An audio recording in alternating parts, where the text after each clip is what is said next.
anyway, I had to go to county lockup 30 days, and I got out, and my friends, like any good military friend should do, said, "You want to like pay rent or get food? No, let's throw a party and invite whores and have a gangbang." Hey, welcome back Four for the Road, everybody. Everyone's punk rock. We got Andar and Silent with us today. How y'all gentlemen doing today? Good, good. Well, I'm excited because I think on this episode we're going to talk about Silent getting his first trike, right? Yeah, that's what we were No, talking about. It was Goldwing, right? that is not going to happen. Is there bylaws against a trike? No, See, there you go. There you go. no, but I'm not ready for it. Not ready for it. Hey, So, you might not be ready for it, but your body might be. yeah, my body probably is, but I'm not, and I'm not giving in to what my body wants. Have you ever had a member in your club that, or do you have a member in your club that rides a trike? And if so, have you ridden one? What's it like? I've never been on a trike. I don't really ride in a pack that's had a trike. What's it like with a trike riding club member? Um, I have only ridden in the pack one time. We have two members that have trikes. Um, One is Billy Warlock. Is a 50-year member. I have never ridden with him on that trike. I got to imagine that. I didn't think you rode with him on the trike, but, Well, you know what the fuck I, I'm talking about. I got to imagine in a pack. Do they? I mean, they got to handle pretty much like for the most part like a normal bike, right? I mean, I obviously there's a difference in a trike, but when you're pack riding, they're probably pretty able to keep up, right? Or they bring up the rear or what? Yeah, it's definitely a newer trike. He's out of a different chapter, and so I've never ridden with him. Now, as our other member is out of South Carolina, and I have ridden. It was a funeral procession actually for Grub, when Grub passed away, and he was in front of me. So, which is just it was the order at the time, because that was the chapter that Grub had decided that he wanted up front, or up towards the front. So, but the bike handled just like any other bike that I noticed. You know what I mean? I mean, of course, I've never ridden one, so I don't know, what it takes to actually handle the bike. What's I've up? never ridden one yet. God damn it! I have not ridden one yet. But I gotta give it to you, man. You're like 78 years old, still doing it, still pushing twos. It's. Yeah, yeah, and actually, not only my not bike is only ready. are you still riding on two and not ready for a trike, but you're blowing up. You're pushing 131 so hard that they're like spontaneously combusting. I don't think that I'm pushing it hard. I think Harley built a piece of shit. Um, and Well, no, there goes our sponsorship. no, actually, they built a great bike. It's the emissions that's handcuffing them. The California emissions. They hit them with a multi-million-dollar lawsuit, because they were violating California emissions. That's all right. We're gonna run them. They all know our one of They our were longest standing big bad 1%er has little ankle dogs. The, the the listeners will get over it. so with the emissions thing, what they're trying to do is they're trying to push a 131, but only feeding it the fuel that you would feed a 107 or a 114. So it's starving the motor of fuel, and of course they're melting. So yeah, I melted the whole motor. But they have it. They just replaced the motor. They called me yesterday saying it was done. So there's some ways to fix it, and that's what we're working on right now is to make it last, and I'll just stop it at that because So, so I have a warranty involved. I was just gonna say, so is that all covered under warranty? Like engine blows up, you take it in, they put a new one in, call you, you take it home. Correct. Ah, that's not a bad deal at all. So other than melting the shit out of it, did you what would your review be of the 131? I call it my rocket ship, is what I call it, because they are extremely fast, and the torque is definitely a difference, because I went from the 107 to the 131, and there's a huge difference in the torque. it's one of those bikes that when you let go of that clutch, you better be holding on because your ass is going to sit on the back fender if not. And I know because I did it. I did it a couple of times, forgetting that it was the 131, and not my 107. Yeah, and the thing with Harley and the torque has always been, what you lose in top end speed, they're known for because the torque will give you the rumble and the ability to pull a boat. I mean, a good sized boat. And I don't know anybody with a good sized boat, so I've never been able to test that theory. But if anybody's listening and like has a nice boat, take your Harley, pull it, let us know how it went. I'm not going to try it. So, hey, if you're going to do that, send us pictures too. Yeah. I do have a boat, but I'm not. Of course he has a boat. Of course he has a boat. Yeah, I live in Florida. Who doesn't have a boat in Florida? I don't have a boat in Florida. Yeah, but you're a transplant, and you're leaving. Wow, did you just call me trans? Did you just assume my gender? I said transplant. I didn't say aren't you basically in Georgia? Does that count? Dude, if I sneeze, I'm in Georgia. Yeah. Yeah, he's in South Georgia. He lives in South Georgia. That's what we call it. You lived up here for like 80 years. Get off my shit. Yeah, that's why I moved. Because you don't watch the Florida weather, you watch the Georgia weather. Do you have an airboat too? I feel like everybody in Florida should have an airboat. Yes, everybody in Florida should have either an airboat, a boat, or jet skis, as well as a Harley. As well as a Harley. Yeah. I mean, down here you're always outside. You're always outdoors. You don't.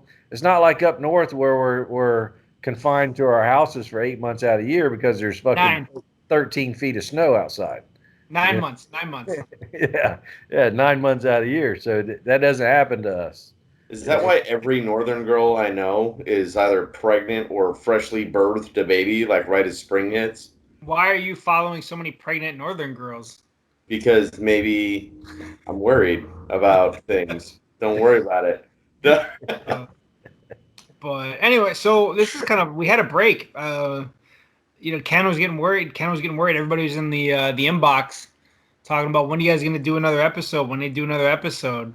So we just got one done with No Shame. Now we're back again here with Silent One Percenter. I think it's always good when we have Silent on because we get to kind of pick his brain at a level that I don't think a lot of our readers, I would guess most of our readers, because you're in a very kind of specialized position. You're a national officer of a large motorcycle club. I don't know that a lot of our readers, are in those shoes, obviously, but also how many have access to that person. And I know that there's a lot of guys that are in clubs, but I think we also have, and I don't mean this in a disrespectful way, I think we have a lot of readers that are tire kickers. And I guess that kind of sounds derogatory, and I don't mean it that way, but they're interested in the life, but maybe learning more so than going to a party, more so than maybe just hanging out with their local club. They're like, well, what else in this? It's 2021. Where else can I learn shit? And I think to have the resources like you, I think people love that shit. I think they eat that up, and I think it's a valuable tool that we have to connect people. Silent One might say something that represents his views or where he's at and stuff like that, and might not be applicable to everybody's situation. But either way, it's gonna be probably a lot of universal shit for anybody getting started. So I think it's great that we have this. Yeah, I think the page as a whole, because there's so much knowledge and talent and writing ability, and then there's Ken. Yeah, and then we have Ken, who's our media guy.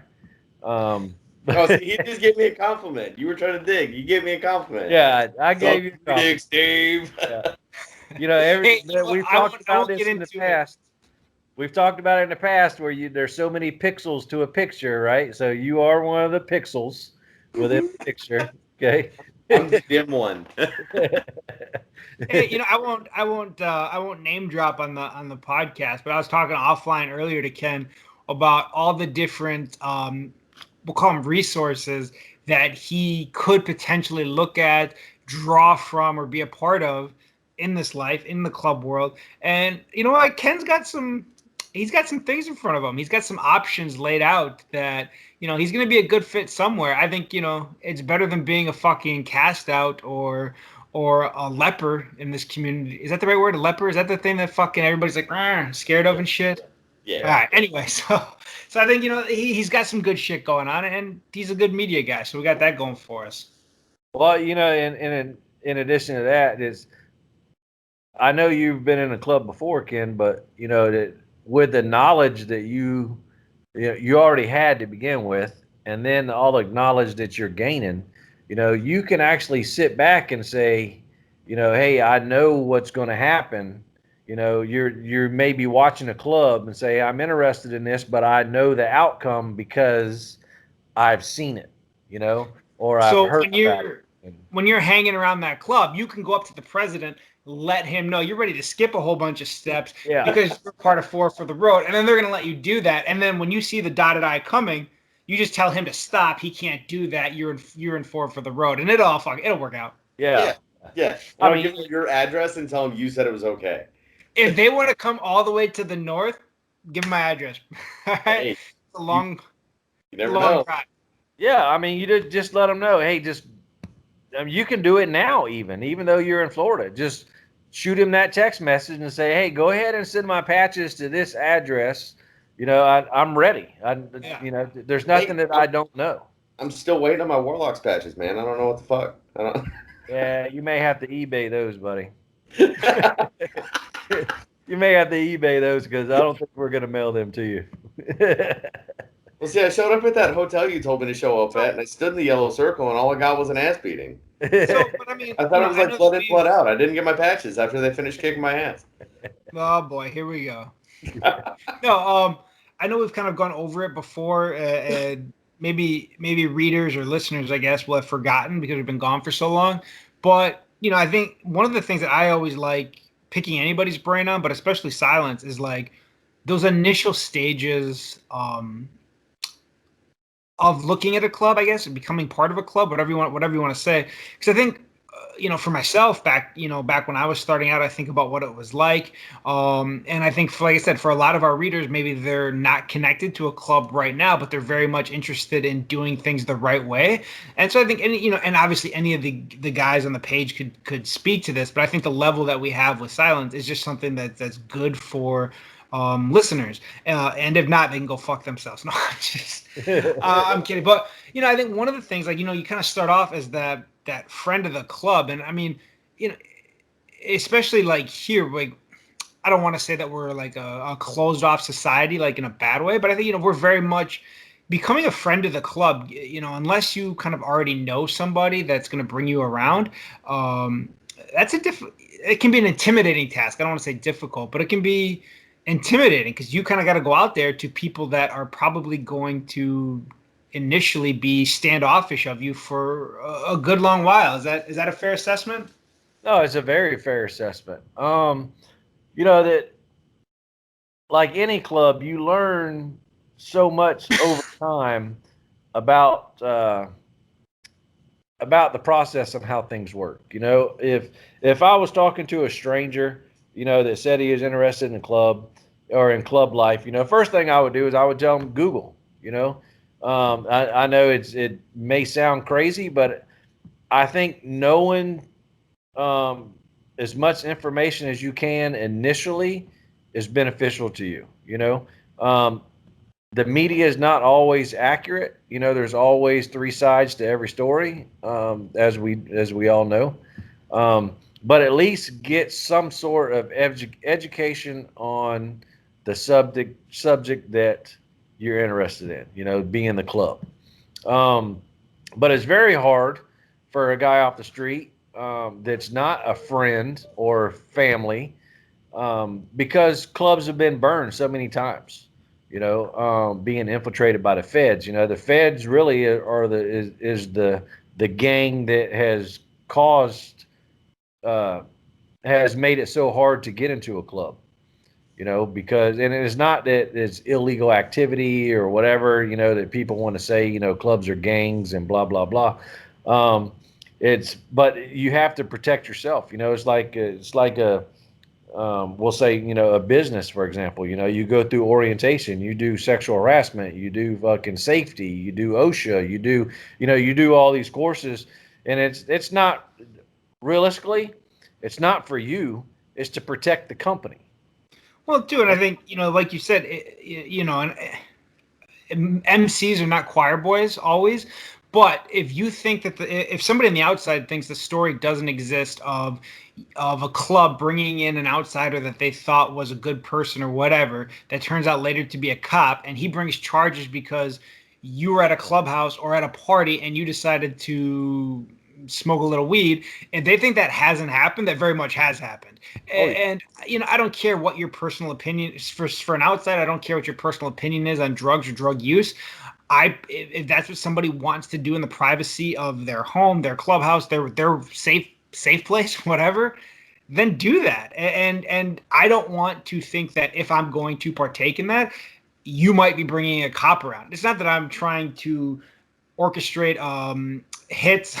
All right, I wasn't even that good at marksmanship. I'm just kidding. I was pretty good. But you want that freedom and that ability to, I guess, live your life how you want to, and whether that's speeding or doing rails off a stripper, they will bring charges against you for that and call you their friend at the same time. And that's the biggest thing that I have against why I think that the process is as hard as it is, and the biggest thing that I have against cops. Right, and I wrote an article.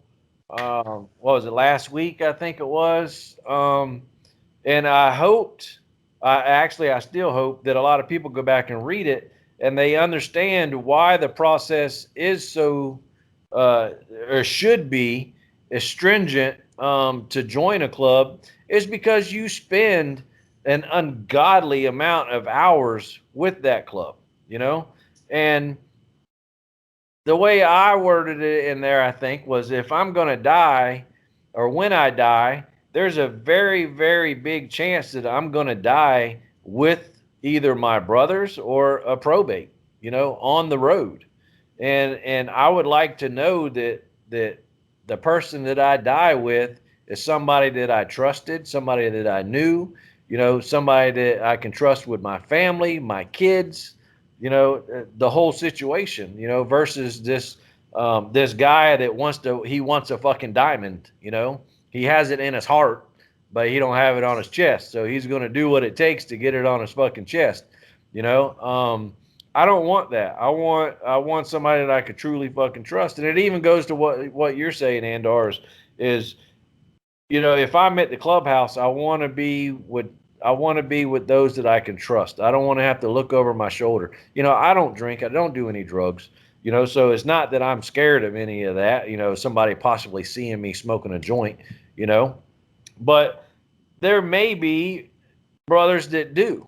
That they do enjoy those things, and those guys want to be comfortable in their clubhouse and in their environment, And that's the kind of people that we choose to associate with. Like I said, I'm not knocking what somebody chooses to do or not do, but I want to associate with people that make their own choices. And I think that should be a choice that they are free to make without worrying about who I might have brought to the house. And I think that's kind of where your or starting that official friend of the club phase can be so difficult for an unknown, for an outsider. Right.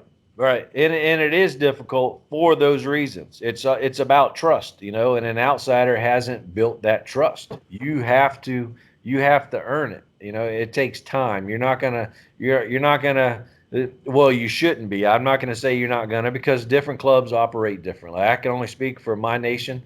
You're not gonna walk in on Friday night and say, oh, this is a fucking nice clubhouse, and I saw fucking gangland, and I want to be a fucking warlock, and the next day you're going to be a probate. It doesn't work that way, or again, for my nation, there's other clubs that I'm sure that will damn sure fucking sell you a patch. Hell, you can be a fucking full patch the next day, but it ain't going to happen for us.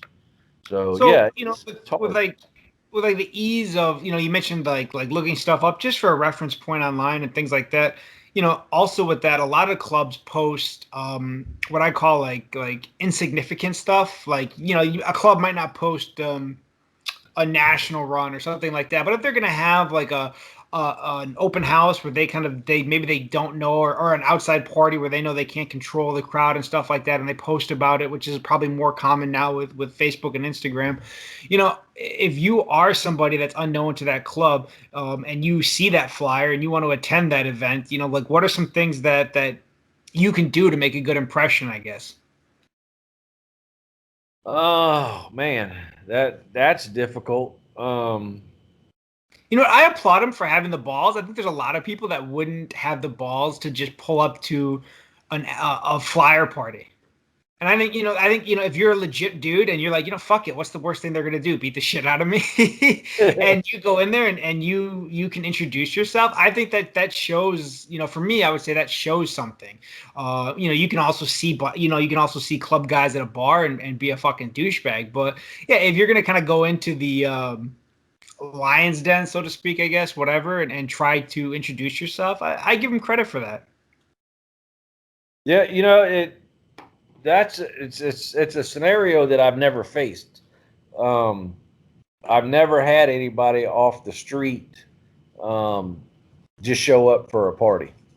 I've met plenty of people that are like, yeah, I rode by your clubhouse and I saw a lot of motorcycles out there and I was gonna stop.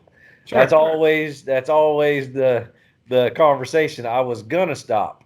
But I didn't know who was there and blah, I mean, there's always a reason why they don't actually do it. And then it kind of breaks the ice though with those individuals, because, I'll tell them, I'll give them a business card and I'll say, hey, if you're going to stop, give me a call, and that way when they do one day stop, or, they may never do it. But they at least have a point of contact, and then I'll meet them outside or whatever. And then, kind of start the introduction or the greeting process from there, and those guys are always hard, especially with me, because I cannot, I have a hard time even with my own brothers. I just don't have the time to sit down and babysit you, so that's the uncomfortable situation with me. Now there's other brothers that I know for a fact they bring people to the clubhouse, but again, it's people they know. Yeah. So I don't really you're kind of asking me a question that I've never had to deal with. So let me change it up. Like being out in public, being at a bar, a restaurant, a motorcycle event. What, if you can think of one legally, what is the worst interaction you've ever had with somebody trying to introduce themselves to you to the club? Not like a conference, not like a mean interaction or a dickhead interaction, but somebody just completely fucking up that introduction or that first meeting. Is there one that sticks out to you? One that happens over and over, and I think you really, especially in public, you try to just turn off the assholeness in you, because there's a lot of people there's guys that ride 50,000 miles a year plus that still to this day don't know if there's two full patches talking, don't just walk up to them. And it happens all the time. But even club guys, there's military clubs that are worse for it because everybody's your fucking brother. Ken. Oh no, Ken's gonna get riled up. Yeah, they walk up to you and go, "Hey, brother, how you doing? Good to see you." And you're engaged in a conversation with one of your brothers. And usually, it's a conversation that you are focusing on. That you actually stop and you turn and give your attention to this guy who should know introductions, but obviously doesn't, because he just came and interrupted you anyway. So you've had keep it going. You've had full patch members, and you don't have to give out of any club, of a club, come up while you're in conversation with one of your brothers, like actual speaking conversations, and try to introduce themselves, like cut your conversation off and introduce themselves. Oh yeah, that's fucking wild. Oh yeah. I'm going to Hey, tell you. your conversation looks really good, but I'm going to stop you right there and introduce myself, okay? You know, But fuck Bill, I'm the president of the local hog chapter. Like, well, yeah, it's like the Legion Riders, the Hog guys, the absolute worst, and I really don't understand it. Is CVMA. Wow, They're he's just dropping names. He's just dropping bombs on everybody. no, no. I'll be honest with you. CVMA is the worst, and I don't know why. Because CVMA is huge, you know, and although they claim to be an RC, right, or an MA, I'll say an MA, Motorcycle Association. Um, Everything they do, they attempt to mimic an MC, right, while claiming to be an MA. But what I really wish, and I'm not beating them down. I'm actually challenging them to start learning some protocol. Yeah, I can't wait for that headline. Silent 1%er challenges entire CVMA organization. No, I'm challenging them. I mean, they want to wear patches like MCs and 1% clubs, and a lot of them, dude, ride hard. I mean, I've seen a lot of these guys in the CVMA that I'm like, why are they fucking with the CVMA? Why don't they step up to a fucking club? Because I mean, these dudes fucking put in some miles, but for whatever reason, they're comfortable where they are, and that's totally cool with me. I just wish that the leadership within that MA would start pushing down MC protocol. That would go a long fucking ways with that association. yeah, I've spoken to some guys in the CVMA in Texas, and they say, "Oh, well, what's the point of us?" Now we're getting region specific. Yeah, that's the only place I really talk to them. Outside of that, I stay away from them. But they say no. Like, why should I learn fucking MC protocol if I'm not an MC? It's like, well, it's because you motherfuckers want to parade around like one. Oh no, it says right here we're an association.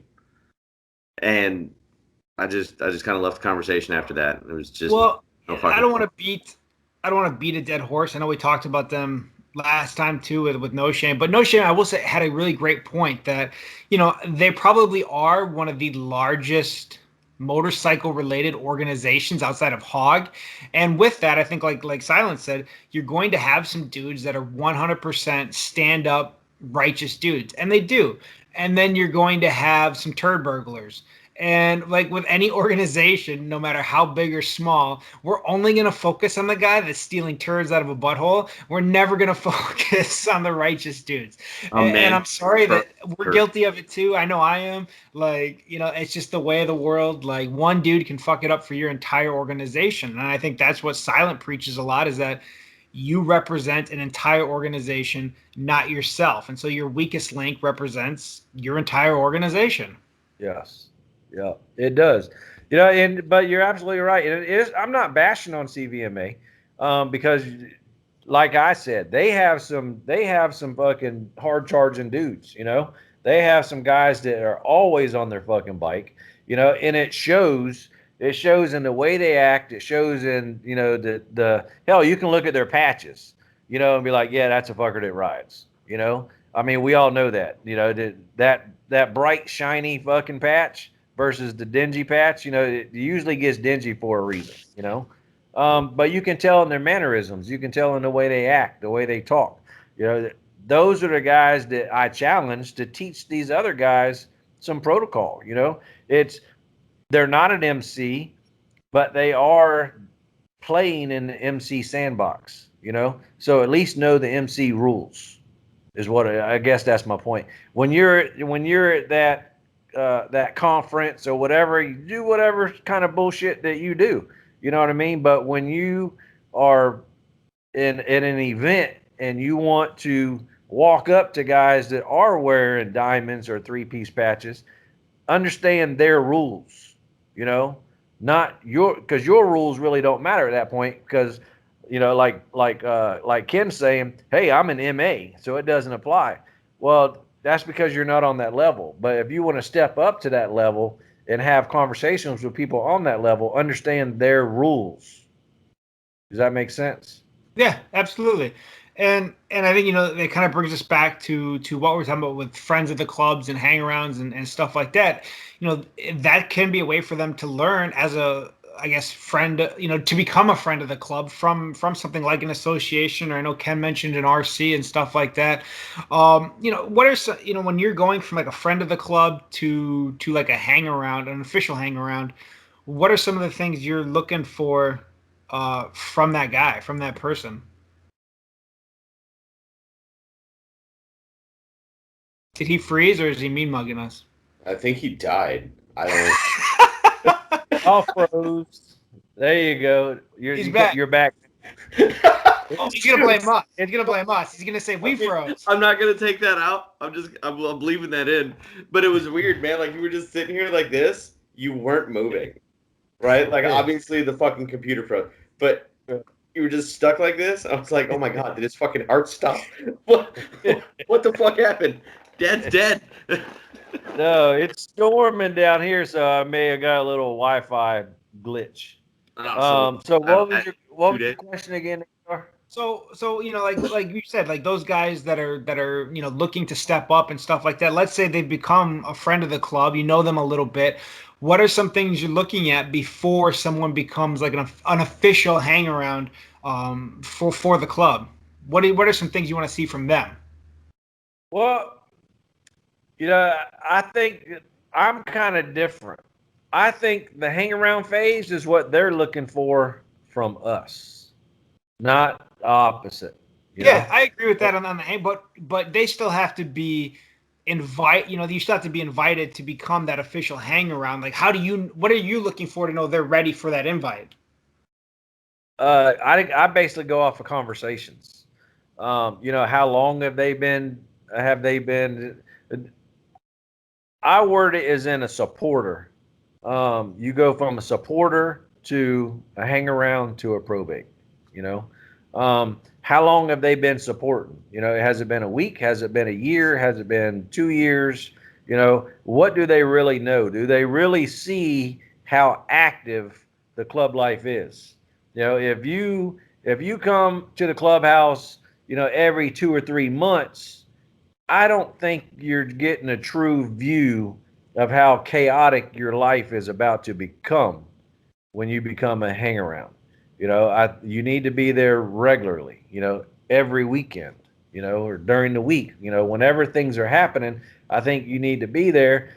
And that is kind of your opportunity to go, hey, these guys are a little bit, it does not really fit in my schedule. These guys are way busier than what I have time for, or it's going to say, fuck yeah, this is what I want to do, and before that guy becomes a hang around, conversations need to take place to see if that guy truly understands the life altering changes that are about to happen, and if he understands it and he's willing to accept it, then by all means, hey, let's move forward to the hang around phase, and again, that hang around phase, be it 6 months or a year and a half as a hang around, gives him the opportunity again to say, hey, this is not conducive to the lifestyle that I choose to live, or he's going to get hard on and want to fucking push forward to be a probate.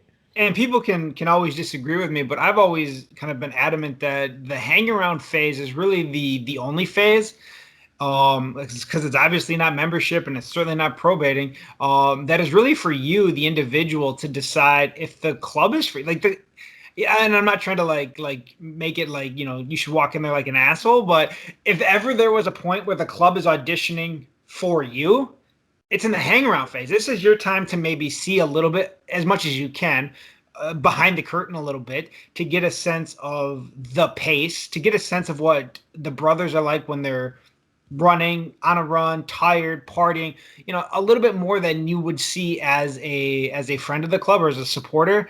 That's kind of your time to make sure, like you said, if it fits with your schedule. And I think some guys, they push themselves, and they, even if there's alarms or things that they don't that just doesn't fit for them in their head, they think that they have to make all the right moves for the club. And I disagree. Like, this is your one time. If you get to that prospecting phase, or if you're a member, you're not then deciding if the club is a fit for you. You're doing what the club needs. Yeah, I agree 100%. And just rewording it, the hang around phase is to see if the club is a fit for you. Again, I'm giving you my 2 cents. I'm not speaking for my entire nation or for every leader within my club. I'm only speaking for me. The hang around phase is determine if the club is a fit for you.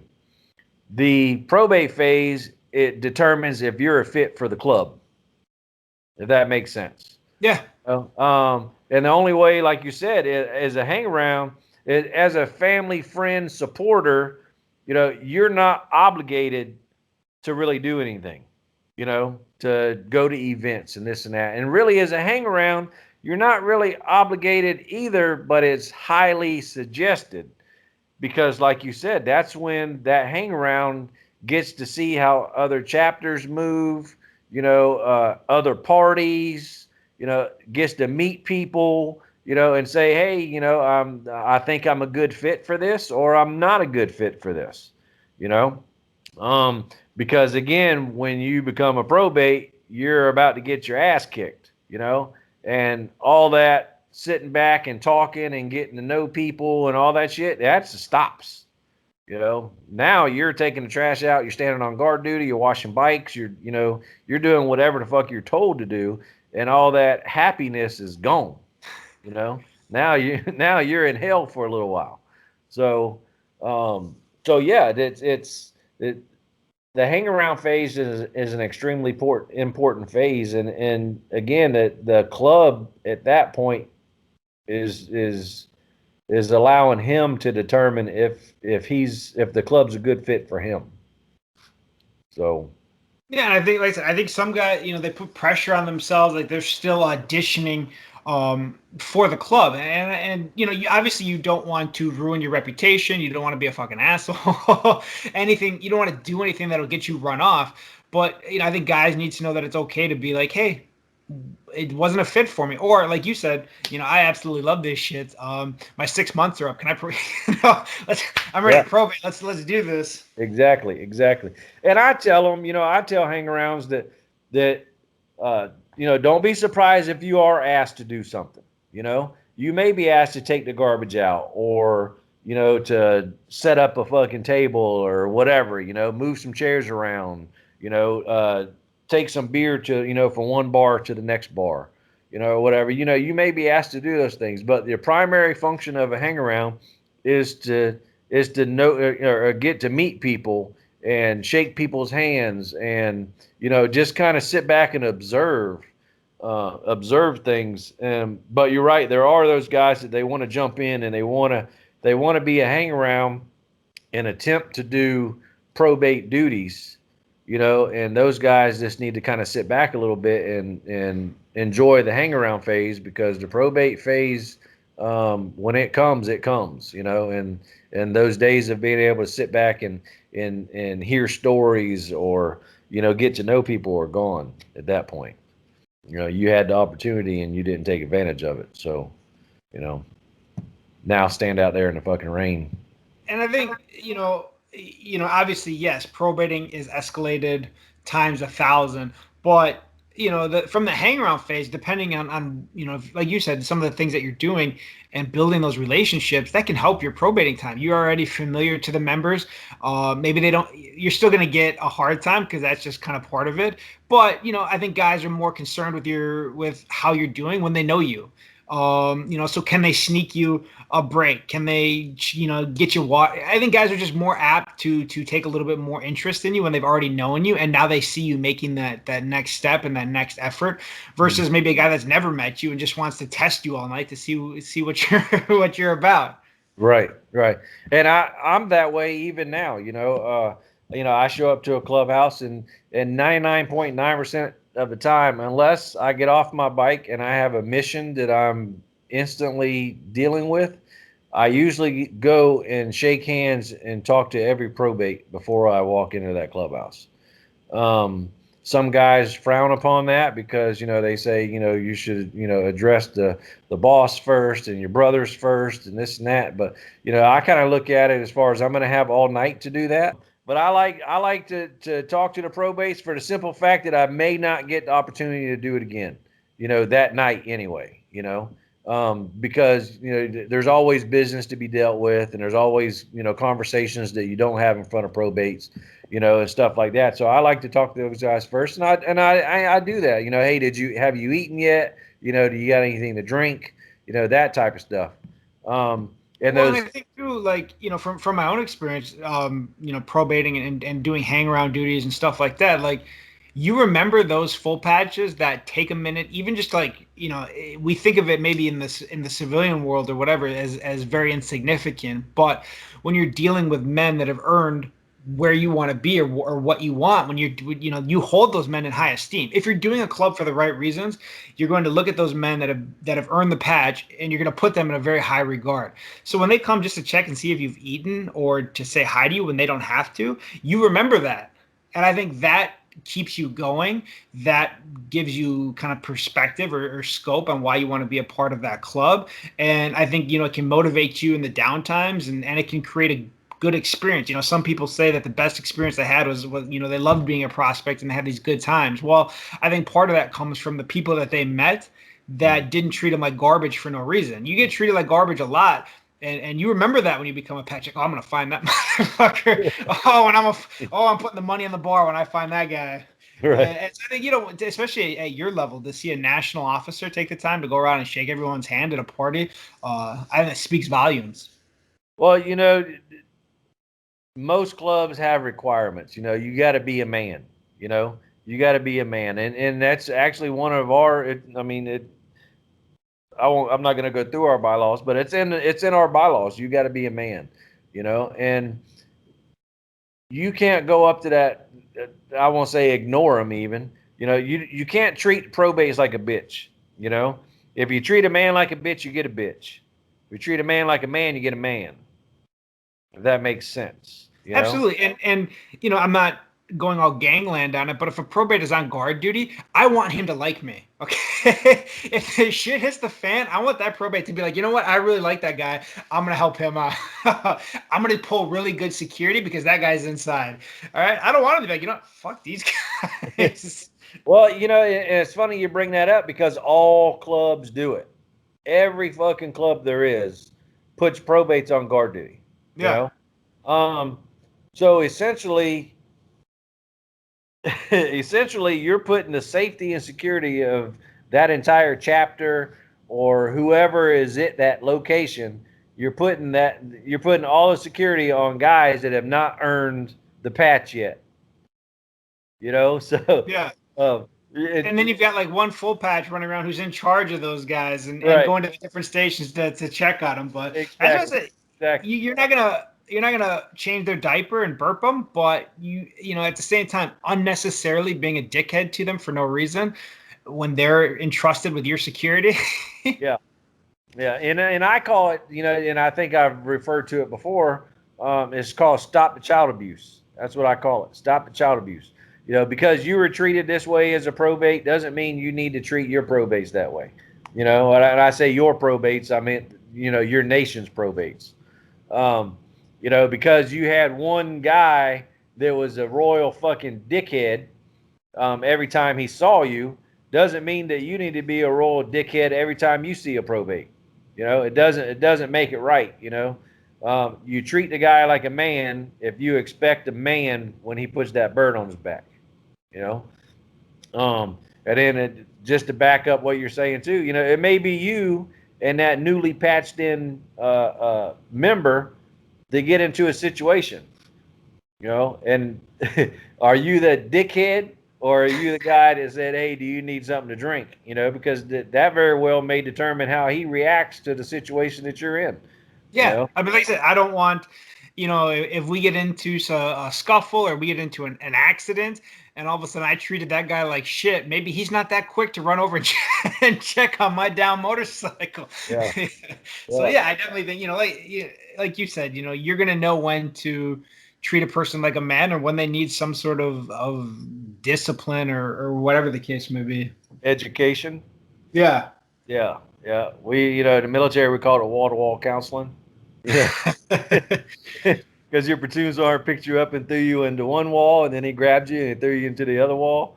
And we, when I was in, we were obviously like in the beginning, like when I first enlisted, you're probably still allowed to do some of that stuff, but by the end, everything was like an inspector general complaint or whatever the case would be. So I had a first sergeant at my last command that he would make you take this rock, and you'd have to go up to the outside to the fire escape, and you would have to carry this boulder, rock, whatever, in your arms, run up and down the steps of the fire escape, screaming that you were a tanker, because we were infantry guys, you're an infantry company. So you'd have for everybody to see you are running up the stairs, dumb as a rock, because you're a tanker. Was the thought process behind it. We're gonna get a lot of angry messages now from tankers. Look, I wasn't the first sergeant. Okay, I had to carry that goddamn rock too. So, well, yeah. So we had somebody, I think, that asked, and maybe it was an IG or something like that, some of the correlation between our ranks, like MC ranks and military ranks and structures and stuff like that. Like,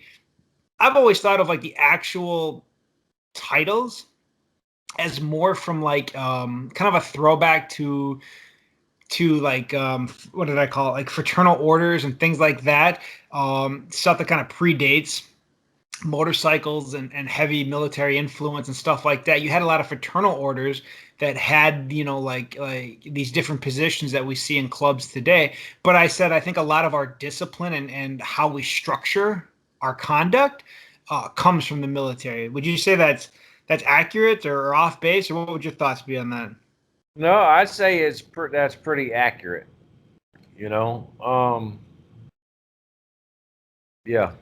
I think as far as the titles, I think that's kind of a throwback to, like I said, some of those old fraternal orders where you had like a sergeant at arms that would keep the meeting in order and stuff like that. But I think how we conduct those duties, or maybe what's expected of those roles, I think Ken had a great point about, what did you say, Ken? Something about how it comes from like the military influence of these different rank structures, and that's how we I think conduct ourselves. Does that make sense, Ken?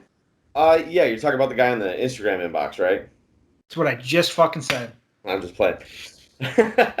No, but how I explain it to him is, yeah, you do have like parallels where, like your president, yeah, like that'll be the commanding officer, and the executive officer be the vice president, so on and so forth.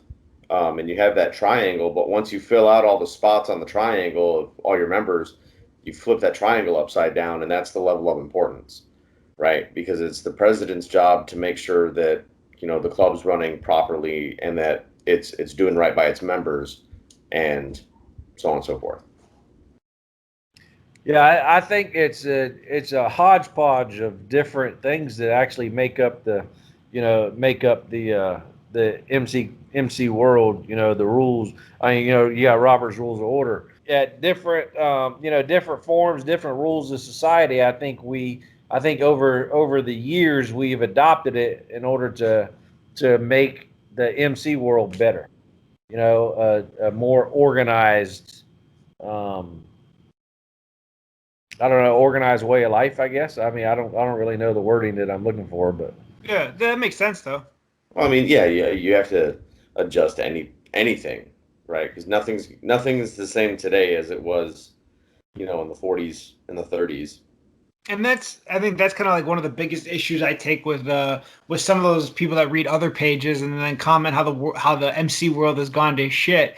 I don't necessarily agree with that. I think that there are things that would be great if they could change, but that's with any organization and anything that you do. But I think guys that are usually the most vocal about like, there's no brotherhood anymore, or loyalty's dead, or old school or no school, I think those guys, they weren't able to change with the times. And like Silent said, you have to be able to adapt in order to stay relevant and to stay current. I mean, you want to take the best of your club, but you also have to be able to progress it too. And I think guys that just talk shit about the scene are guys that couldn't move forward. You're absolutely correct, man. You got to be able to trim the fat and build the muscle, because Aren't we all getting fat? Aren't we all getting fat though? I mean, I'm getting fat. I mean, but we all knew that. I was already fat, so Yeah, but you're fat with a pH, though. You know what I'm saying? Yeah. Silence in a text earlier about something about like waiting till you're after 50, then all you do is getting fat. I was looking in the mirror like, fuck, I'm not even close to 50. Right? Hey, Like, you're an to overachiever. You're an overachiever. It's okay. Exactly. But Yeah. and I think going back to, I think some people forget too, or not forget, or I don't know, the influence. Like I said to that guy in the inbox, I thought it was a great question that he had. People sometimes forget that the influence of motorcycle clubs, they started in 1901 here and 1900 in England, and there was bikes. The first bike was made in like 1876. So, fraternal orders like Moose Lodges and Elks Clubs and stuff like that, like those were a bigger influence than like a modern day motorcycle club. Like I don't think that we really saw the modern era start to change for clubs until after World War II. So you're talking 1946, 47, 48, whatever have you. The 50s, obviously everybody knows the 50s and the 60s were hugely a transformative period, then the 70s, etc. But, for the first like almost 50 years of motorcycle clubs, it was kind of more of a sweater and organization, a mom and pop organization, a fraternal order type thing, like going to your bowling league or your Elks Club. I don't know if they had bowling leagues in 1930, but you get the idea. Like, it was more of this kind of like organized fraternal order type thing, to then, obviously we get a huge influx of vets post World War II, post Vietnam, and it kind of brought that military demeanor, structure to it. And I think, we're progressing. Who knows what fucking 2030 will look like. Yeah, I think it changes with per generation, per agenda. If that makes sense. There's still, guys like you, Andar, and Drifter, are, I mean, it's sad to say, but you're a dying breed. In the sense that you are fucking true diehard historians. That there's less and less people in this life that care about that anymore. It's something I've always wondered. Like I've heard it said from other large clubs, and I certainly understand it. And I would love your take as much as you can give. They said that not that they don't care about history, but they care about their club's history more. So it's not like that they're dismissing stuff that happened before them, but the only thing that's kind of relevant to them or that they're interested in is their club's history. I mean, is there a pro to that? Is there a con to that? Is that a good way of thinking, a bad way of thinking? I think it's up to the individual. I sit back and I read, because we have Telegram and shit that we're on, and as well as Telegram, Instagram. Oh, I meant our chat. Oh, I thought you were fucking being funny about Instagram. No. But I mean, we have Telegram that we constantly discuss things, or y'all do mainly, and then of course Facebook, and then yes, Instagram, But I sit back in awe with the knowledge of the historical events that that y'all can sit back and discuss, and not like just discuss some brief shit, but like with actual confidence in what the fuck you're saying is what happened. I don't have to jump on Google and say, is Andar full of shit? I mean, when you say it, you actually say it with confidence, because you've done the research and all. And I went through those 70. I went through those 70 pages of Google. Yeah. So I don't know if I'm lazy and I don't do it myself, or if I don't care, because I'm very interested in it, but I just don't take the time to learn it, Yeah. And I think that's where a lot of guys are. They may care about the history of their own club, but even then, do they truly care? You know what I mean? Can that guy sit down and actually tell you a shit ton of history in his club, or can he only tell you since he's been in that club? You know, the history since he's joined, because those two histories are not the same. You know, I mean, I have guys that can tell you the history in our club from the last 10 years, you know, but they can't tell you the last 54 years. You know, so even then, there's still different levels of knowing the history in your own club. It fascinates me. I think the reason why they say the history in their own club is, you know, maybe out of the love for their club, that Yeah. they make it a priority versus all history. You know, so Yeah, I think, you know, like I said, you know, not being in that situation, not being at their level, I can certainly understand it. Like that love for your club is so deep. That's the only thing you're concerned about. Like, you know, I get that. For not everybody, I don't think everybody needs to have an interest in every single fucking nugget of history right, that's out there. right. That's a lot of shit. If you have an interest in that, great. Like Drifter and I just happen to be nerds that have an interest in that. But I don't think that it's like required for somebody to be a good club guy or to be a good club brother. I think knowing your club's history is more important than knowing a broad spectrum of motorcycle club history. And that's just my opinion. I don't think that everybody has to be a scholar on every single club or everything that's ever happened in motorcycle history. I think it's more important to know your club's history. Right. I'm kind of on the fence there. I think it's really important that you know your club's history, because you know that's the banner that you're flying, or that you're trying to fly, right? And there's a lot of pride that comes from learning that history, but at the same time, I think people should at least do the research on large events that affected the culture. So, you know, the how you debunked the 1% diamond, right? Like people should learn that. But we still need to know what happened at Hollister. What was the outcome, and how did that affect us? And what were the actual actions that took place, and not what was blown up in the media about it. You know, like with the Save the Patch movement, who is that affecting? What happened? What was the outcome? And how does that affect me? Whether I'm on the other side of the country from these gentlemen or whatever, right? Because when you wear that patch, regardless of what club you're in, you're now part of a larger community. Even though you might be in a large 1% club, and you guys have that mentality is, you know, wherever I step is my nation's territory. That's cool. I'm not gonna tell you how to think. I'm not gonna tell you how to be in a club. But at the same time, you also have to realize that you're part of a community, and even, you know, I'm not gonna go down that road, actually. But you're part of a community. That's where I'm gonna stop there. So we actually, speaking of being part of a community, we just had a question come in that says, yeah, I'll read it. If we have enough time, we'll answer it. If we don't, you know, maybe we can make another show about it or something. But the question says, I figured silent would probably be a good one for this one. Can you recall an article or podcast that gives talks about an explanation to the difference between traditional clubs? I'm assuming they mean like mom and pop type clubs, outlaw clubs, and 1%er clubs, and what kind of like what the difference is. Yeah, I did. I think I wrote that like 4 or 5 years ago.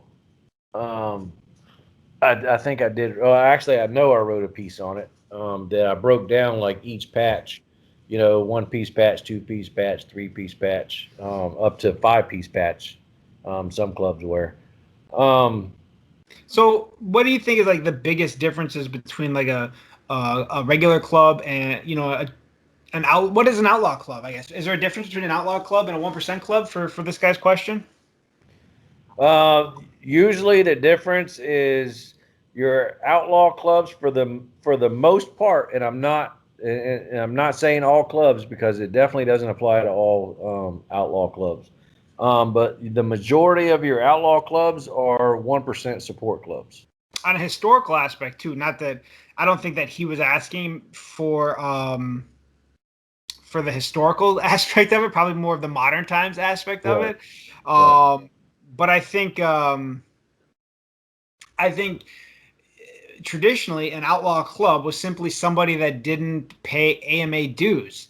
And then, that was a club that was outlawed from AMA events. And then it's kind of evolved from there. And then I think if you want to know kind of what is the difference between a 1% club and a traditional club or an outlaw club and stuff like that, I think it's going to depend on your location. Different regions might do it differently. And then also it's going to depend on that. I think on that 1%er. I think if you took a poll, and I'm not one, so I'm just guessing here, if you polled 100 different 1%ers from different clubs, you're probably going to get some same answers and quite a few different answers on what they view. Like there's some guys that are, I would say, so hardcore that they consider everything else below that a 99 club, mom and pop club, whatever. And the only outlaw clubs are them and those diamond holders like them.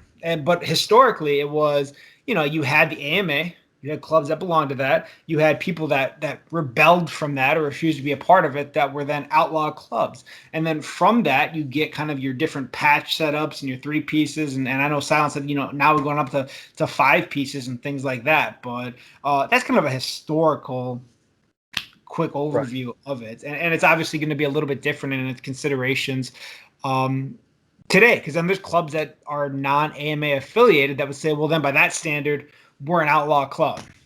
Okay, by that older standard, you are an outlaw club, but certain 1%ers might not see it that way. So again, I think it's very much going to be, that question is almost dependent on where you're at, to how somebody might see you. Okay, so I mean, by today's standards, I think that the old definition of the AMA version of what an outlaw club is maybe isn't as applicable anymore. Would that be a fair thing to say? I mean, I'm sure that there's some clubs that'll hear that and go, no, we're still an outlaw club. That's fine. You can see your club however you want. I would say that for the majority of people, though, the old definition has changed. I agree. I've said it 100 times. And again, my personal thoughts are not any sort of gospel, but in my opinion, you're either a 1% club or you're a 99% club. Yeah, and I think there's a lot of people that would agree with you. Yeah, I mean, how are you not? I mean, you got these dumbasses claiming 3%ers, whatever the fuck they are. They're a 99% club, because either you're a 1% club or you're not. Yeah. And that's really what it comes down to. There's nothing in between. So now granted, you may be an outlaw club, but you're a 99% club. And I think there's a lot of people that they look at the patches. Well, it's a 3-piece patch setup. That means they're outlaw. And I don't necessarily agree with that. There are some very legitimate outlaw clubs that are 1-piece patch, that are 2-piece patches. And I don't recommend telling them that they're not an outlaw club. That'll not be good for your dental bill. And so I think, you have to kind of recognize the source. You have to have a little bit of knowledge on the clubs already to kind of make that decision, because not every 1 or 2-piece patch is going to be a 99 club. There are definitely some legit outlaw clubs. And not every 3-piece patch is going to be an outlaw club. Yeah. What makes people come to those conclusions is their environment. It's truly their environment, because you have some states. Let's go with Texas, for example. Ken brought it up earlier. For many, many, many, many, many years, you were either a 1% club, right? That dominant club that's in Texas, or you were an affiliate to that dominant club with a 3-piece patch. So you didn't see the 1-piece patch outlaw clubs or 1-piece patch or 2-piece patch diamond clubs. You didn't see that because that didn't happen within that state. So what people were exposed to is what they believed to be gospel, because there wasn't Google and media and all that shit like it is now, where you can get more exposure and find out that, hey, there is diamond clubs out here that rock a 2-piece patch. And I think you bring up a great point that your state can dictate how you see the rest of the MC world. You know, Ken loves San Diego. Ken loves that shit, right? Ken, his heart is in San Diego. And that is, like he said, that is where a lot of his exposure to the MC life came from. The shit, I shouldn't say shit because shit has a negative thing with it, but some of the stuff that he talks about doing, seeing, going through, whatever in San Diego would blow my mind if I saw it, because in my state that doesn't work like that. It doesn't happen like that. And so a lot of how you view, like you said, traditional clubs or what clubs are this or that can be dictated on what you're seeing in your state. Yeah, because then he came to Florida and was like, "What in the fuck is happening?" Oh yeah. No, that's because he's got the most legitimate club in the world right across the street from his house. What's that club? What is that? The Moose? No, I don't. It's something. I forget the name. I know it's a support club for a club down here. Well, you can't say it because then you're gonna get your house shot up. So yeah, don't say it. Well, I mean, I've seen the guys ride. They're gonna wreck their shit before they get to the end of the block anyway. So it's not like I will say though, you know what? Good for him though. I have never seen somebody like that on that kind of bike. So good for him breaking stereotypes. Right. Good for him breaking stereotypes. I don't want to ride that bike, but good for him breaking stereotypes. No, I mean that thing rattles the shit. Like Yeah. He rides by, I was like, bro, your like exhaust is dragging me on the ground. Like you should probably do something about that. No, man, I'm good. Well, you know what? I feel like if you weren't the only, and I'm not saying this in a bad way, but you're like the only white guy in the neighborhood, and I feel like that's the only reason he won't come talk motorcycles with you. Probably. I know my neighbor across the street, he told me he didn't want to fucking talk to me because he thought I was crazy as shit because I was the only white boy in his black neighborhood. He's like, man, I don't want no problems. Like, oh no, man. Like, why did you move here, guy? They either think you're a cop or a weirdo. Yeah. I'm definitely a weirdo. So. Yeah. So I have no idea if that answered that dude's question. But if we are able to track down that article, I suppose we can always repost it for him too. Yeah, definitely. That's all I really got for today. Does anybody else have anything else they want to go over? No. I mean, I'm just waiting for if you guys fucking know somebody in the Navy medical department, fucking hurry up and get my MRI done. Well, I mean, it's like 6:32. Don't you guys have like a Matlock convention or something to get to? Wow. Yeah. Wow. One thing, when we come on these, on these podcasts, we're trying to do them and organize them or whatever, and of course I'm not on it very often because punk rock doesn't like me. But yeah. You don't know how to log into Skype. It's always like No Shame or Blade or something that, the guys that either talk funny or are funny. One of the two. Because No Shame is a fucking riot, man. But anyway, if readers can maybe write in, and say, hey, we'd like to hear this or we'd like to hear that. I don't know if we've asked readers to do that before or not. We have. I feel like we get a lot of, and I'm not knocking the readers. It's good to know what they want. But we get a lot of the same topics. And then we'll get some topics that are really that are very specific and hard to put into a podcast. Either they want drama, and for most of us, that's kind of a topic we try to, we acknowledge, but we try to avoid discussing because we don't want to do that type of thing here.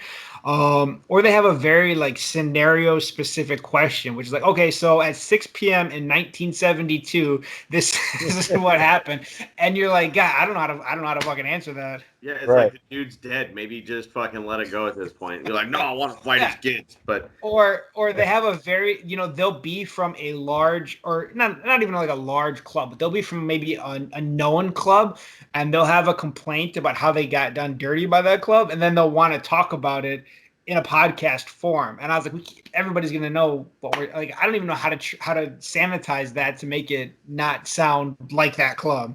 Yeah. Right. So and I think a lot of the ones we get to is they'll be like, hey, can you discuss this? And it's just like, yeah, we can, but it's going to be like a 3-minute show.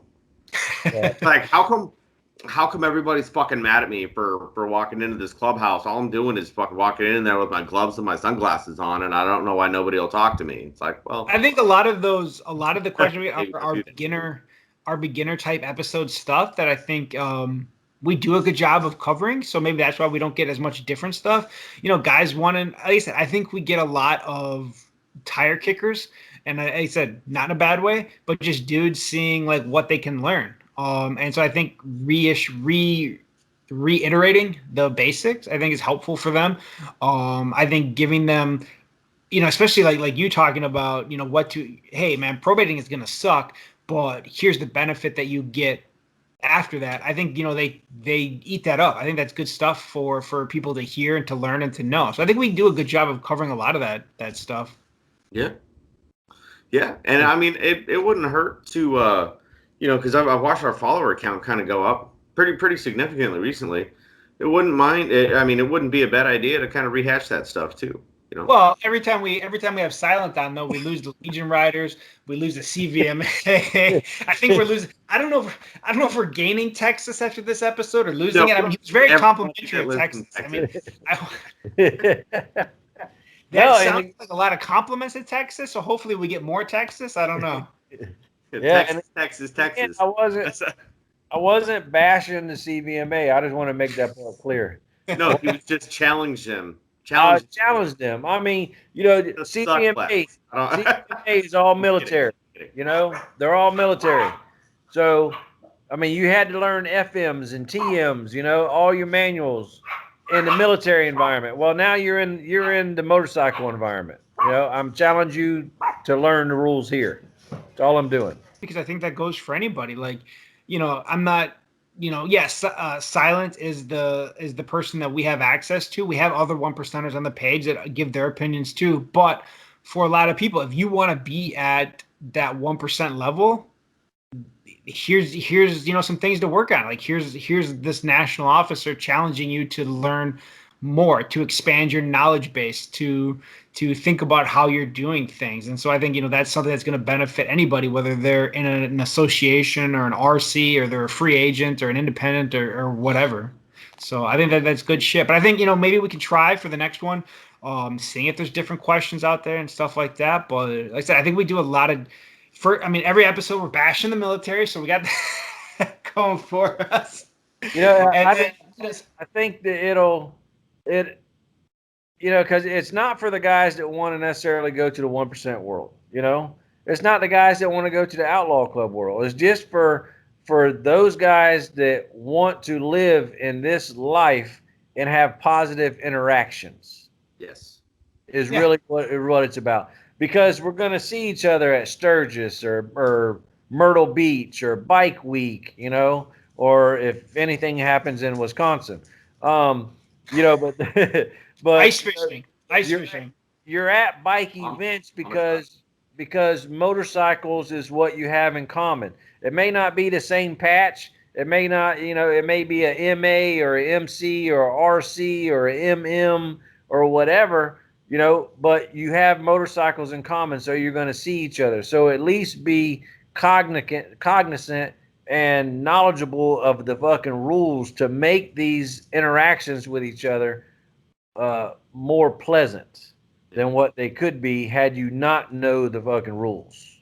And I think too, like, I think they get a lot of attention from us because, not that I think I'm better than them, but we're all vets. I mean, almost, I think everybody but like 2 or 3 people on the page are vets. A lot of the people that interact on the page are vets. I don't want this to be and I'm sure you guys don't either, a grunt style page form where we just get on and we're like, we're great because we're vets. I want to hold you to a higher standard because you're a vet. I want you to do more and earn more and be a better example because you're a vet. And on the same token, I don't ever want this to be insane throttle type thing where all we're doing is talking about how much something or somebody sucks. Like, there are so many great things here that outweigh the bad, but we're not going to bury our heads in the sand about the bad, but I want to promote the shit that makes this awesome more than I want to be like, the culture's dead and vets are fucking stupid. Like, I don't know. You know, as veterans, we just want to see people doing awesome shit and representing the community, because you represent your club or your association and you represent all of us as other veterans. Like, people are going to remember, like, probably even more so than your club. They're going to be like, oh man, I met these veterans and they sucked. Yeah, it was just some veterans club. They don't remember what club it was. But it was a veterans club. Yeah, and I've said it a million times, and I'll say it again now. I hold you to a higher standard because you are a veteran. You fucking know better. You know better. And your whole time in the military, you excelled to be better. So why are you stopping now? Yeah. Because you got a DD-214, it fucking stops. If it was truly instilled in you then, why is it not instilled in you now? Where the fuck did it go? Yeah. Just do better. Yes, it's easy. Yeah. My standards are higher because you are a vet. Well, so I think it's a good stopping point. I do too. That was actually a good couple of minutes there. Yeah. But Dad, thanks so much for coming on. Just so people know, he's not my biological father. He's my club daddy. But he might be. But he's like my club world daddy. But he's old enough to be a dad. How old are you? I'm 40. You're a lying son of a bitch. That is the most shot out looking 40-year-old ever if he's 40. Dude, that motherfucker rough road uphill both ways in the snow if that's 40. God, if you ever wanted to, if he's 40, that is like the most don't join the Ranger Regiment poster ever. I know, right? Like, you can see that he hasn't shaved his head in a couple of days, so he's starting to get that shadow. But this motherfucker wants to give me shit for being bald. Are you fucking kidding me, bro? You got 2 goddamn cul-de-sacs on the side of your motherfucking head. God damn. So, anyways, hey, thank you for being here. Unfriend your ass on Facebook for that. Oh no, not hey, unfriend me on Instagram, not Facebook. Okay, that's serious. Well, look, I'm at home for the next 9 weeks. I think I got till June 7th. I'm home. So anytime y'all want me on the show, just fucking holler at me, shoot me a text or whatever, and we'll roll with it. Yeah, absolutely, Dad. We do appreciate your time, and I think we're gonna see a lot more of you on the show here, at least over the next 9 weeks. You know what I'm saying? And definitely taking advantage of the time that we can steal from you, because I know you're a busy man. You're a busy motherfucker. Yeah, I got some free time right now, sitting in this fucking medical chair. Thank God. But we hope you recover quickly, but not too quickly that we can't steal a couple more episodes out of you first, right? 10-4. Hell yeah. Well, we thank you for your time, Dad. Thanks for setting this up, Andar. I completely fucking forgot that we did this for a while. So thanks for setting that up. You got one job. All right. One job. That's all you got. The media guy. One job. I'm the media guy. I don't even write articles anymore. I just suck at everything now. But yeah, so don't be weird. Drink water. And we'll catch you next week, guys.